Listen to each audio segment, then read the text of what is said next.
Parfums de Jazz est un festival dont ce sera dans quelques jours le début de la 19e édition. 3 caractéristiques. La première, festival itinérant. Une première semaine en Baronnie, une deuxième semaine en Tricastin. Deuxième caractéristique, c'est un festival qui porte sur l'ensemble de l'histoire de cette musique qui est riche, qui a plus d'un siècle d'âge dorénavant. On aura du jazz classique, du jazz moderne, du jazz contemporain, avec toujours quand même le souci d'avoir une musique que le public recevra très bien, parce que les musiciens sont talentueux.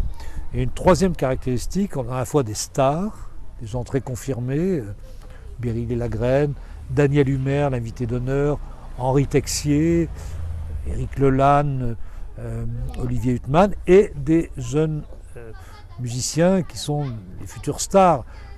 Les frères David et Thomas Hanco le sont déjà en partie, mais aussi Ludovic Beyer, Christian Toukas, Aurore Walke, le trio EYM, Isa Paris, qui sont des jeunes musiciens, jeunes chanteurs, déjà très talentueux. On a à cœur à aussi aider ces jeunes musiciens en les programmant dans un festival comme le nôtre. Voilà pour les principales caractéristiques de Parfums de Jazz. À Buis-les-Baronnies, c'est un petit peu singulier parce que nous avons commencé à Buis-les-Baronnies, donc il y a une histoire un peu particulière qui n'est pas tout à fait celle du Tricastin. Nous avons des concerts qui sont offerts à la population en fin de matinée, en fin d'après-midi, de 11h à midi et demi le matin, 18h à 19h30 le soir. Des musiciens jouent sur la place des Quinconces, qui est la place centrale de Buis-les-Baronnies, ou sur d'autres lieux. On aura aussi une conférence sur l'histoire du jazz par Jacques Bonordel. On aura une conférence sur jazz et cinéma. On aura la présentation et des dédicaces du dernier bouquin qui a été fait sur Jean-Christophe Averty. Voilà, on a beaucoup de choses qui se passent à Buis-les-Baronnies dans la journée, et naturellement les concerts en soirée au théâtre de la Palin. Alors il y aura, je le précise, aussi un concert à Montbrun-les-Bains, un concert à Mollan, donc les Baronnies dans leur ensemble. Buis-les-Baronnies étant le centre, puisque ancien chef-lieu de canton des Baronnies. Pour le Tricastin, nous avons 3 points en Tricastin, Saint-Paul-Trois-Châteaux, où se dérouleront les 2 soirées terminales, 25 et 26 août.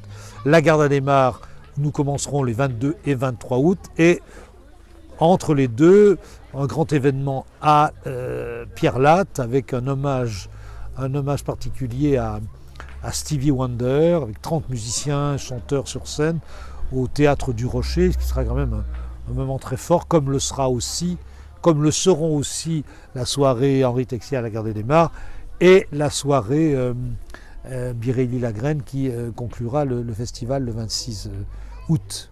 Alors je ne vais pas oublier non plus ces deux concerts de Daniel Humer avec des musiciens merveilleux, un à Buis-les-Baronnies le 19, un le 26, Humer invité d'honneur du festival, je ne sais pas si je l'ai dit déjà, invité d'honneur, qui aussi sera présent à la Galerie Litos de Saint-Restitut puisqu'il est peintre, et quel peintre!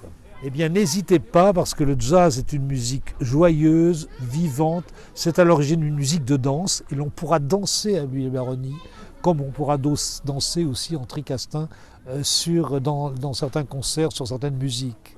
Voilà, donc venez nombreux. Merci par avance.